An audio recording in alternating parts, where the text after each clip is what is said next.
नमस्कार. हो पोट मराठी या चॅनलवरती आपले स्वागत आहे. आज आपण गाडीवर जसा वडापाव मिळतो ना तसाच अगदी वडापाव बनवणार आहोत, झणझणीत असा. चला तर रेसिपीला सुरुवात करूया. त्यासाठी बघा मी 1 पाव बेसन घेतलेला आहे. त्यामध्ये आपण चवीनुसार मीठ घालून घेऊया आणि थोडंसं चिमूटभर त्यामध्ये सोडा घालून घेऊया आणि थोडीशी त्यामध्ये चिमूटभर हळद घालून घेऊया. आता हे मिश्रण आपण व्यवस्थित मिक्स करून घेऊया. सोडा पूर्णपणे बेसनाला लागतो. मग त्यानंतर थोडं पाणी घालूया आणि आपल्याला मस्त पातळसर असं बेसन भिजवून घ्यायचं आहे. बघा आवश्यकतेनुसार त्यामध्ये पाणी घालूया.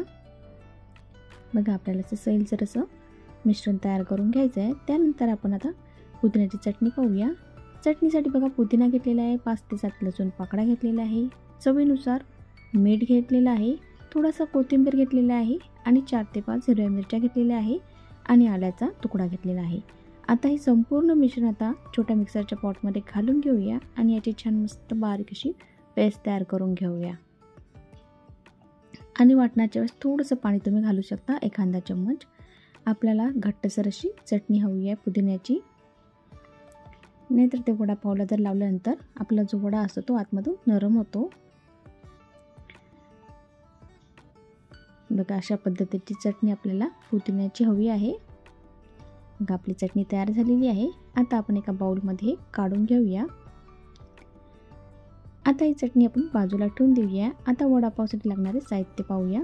त्यासाठी बघा मी 4 ते 5 हिरव्या मिरच्या घेतलेल्या आहे, कढीपत्ता घेतलेला आहे, 7 ते 8 लसूण पाकळ्या घेतलेल्या आहे, 1 मोठा चम्मच धने घेतलेले आहे, अर्धा चम्मच जिरे घेतलेले आहे, अर्धा चम्मच सोप घेतलेली आहे, कोथिंबीर घेतलेला आहे आणि चवीनुसार मीठ घेतलेलं आहे. आता आपण हे संपूर्ण साहित्य आपण मिक्सरच्या पॉटमध्ये घालून घेऊया. त्याच मिक्सरच्या पॉटमध्ये घालून घेत आहे मी आणि मस्त याची जाडसर असे वाटण तयार करून घेऊया. मिरचीचे प्रमाण आवश्यकतेनुसार तुम्ही कमी जास्त तुम्ही करू शकता आवडीप्रमाणे. बघा आता सर्व घालून घेऊया साहित्य आणि मस्त छान याची जाडसर अशी भरड तयार करून घेऊया.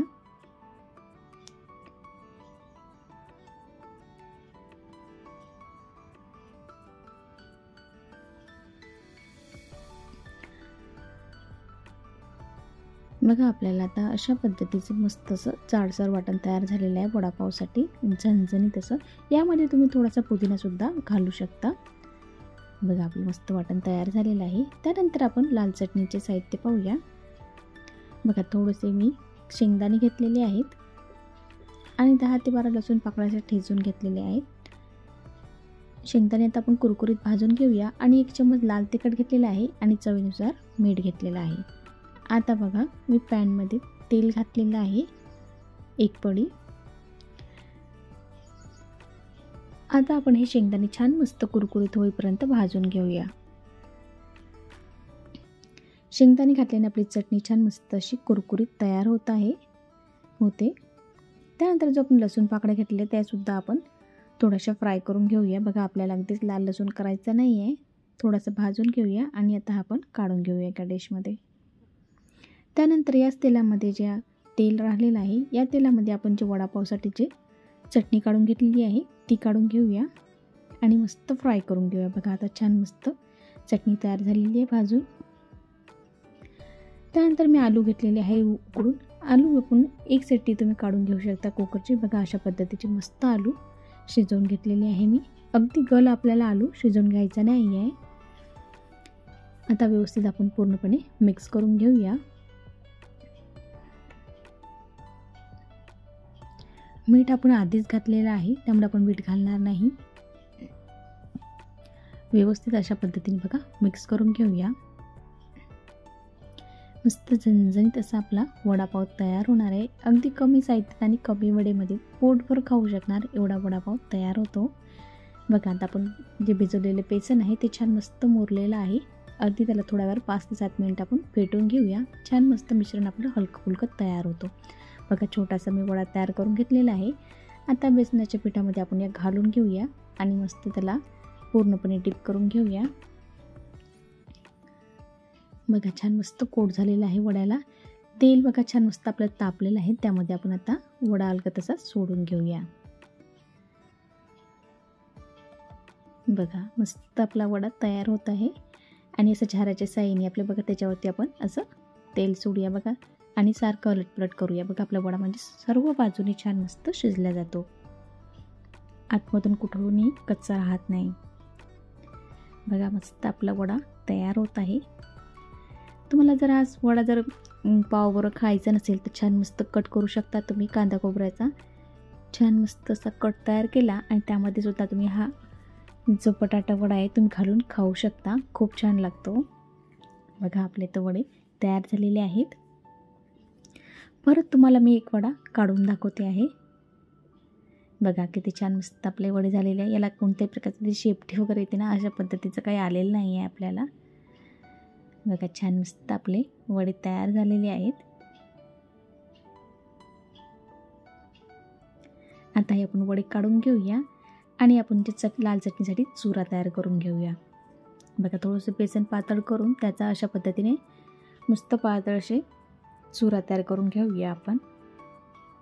छान असा कडक आपला हा चुरा आपण तळून घेऊया, त्यामुळे आपली जी चटणी आहे लाल ती छान मस्त कुरकुरीत अशी आपली चटणी तयार होते.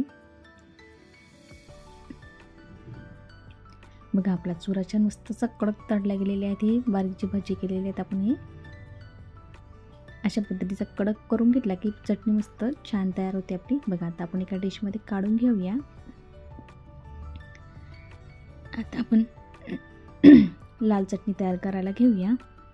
बघा आपण ते लसूण आणि शेंगदाणे भाजून घेतलेले आहेत, तळून घेतलेले आहेत, ते संपूर्ण आता त्या मिक्सरच्या पॉटमध्ये आपण घालून घेऊया. लाल तिखटचे प्रमाण आवडीप्रमाणे तुम्ही कमी जास्त करू शकता आणि चवीनुसार मीठ घालून घेऊया. आता जो आपण चुरा बनवलेला आहे तो घालून घेऊया आणि मस्त मिक्सरमध्ये बारीक करून घेऊया. मिक्सर चालू बंद करून बारीक करून घेऊया. अगदी एकसारखं फिरवलं तर खूप बारीक होऊन जाईल. बघा आपली चटणी मस्त तयार झालेली आहे वडापावची. आता आपण वडापाव तयार करायला घेऊया. बघा चाकूच्या साहाय्याने असं आपण जे पाव आहे ते कट करून घेऊया. बघा छान मस्त आपल्या आता वडापाव झणझणीत असा तयार होतो आहे घरीच.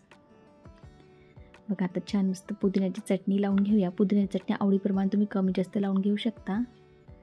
बघा छान असं आपण चटणी लावून घेऊया. आता वरून त्यावरती मस्त लाल चटणी घालूया ही बनवलेली वडापावची.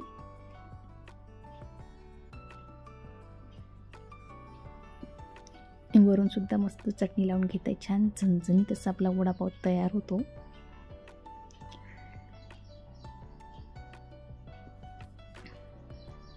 आता आपण जे वडे बनवलेले आहेत ते ठेवून घेऊया. बघा आपला वडापाव तयार झालेला आहे, मस्त चटपटीत. रेसिपी जर आवडली असेल तर लाईक आणि सबस्क्राईब करायला विसरू नका आणि कमेंटद्वारे नक्की कळवा की तुम्हाला वडापावची रेसिपी कशी वाटलेली आहे. बघा आपला झणझणीत वडापाव तयार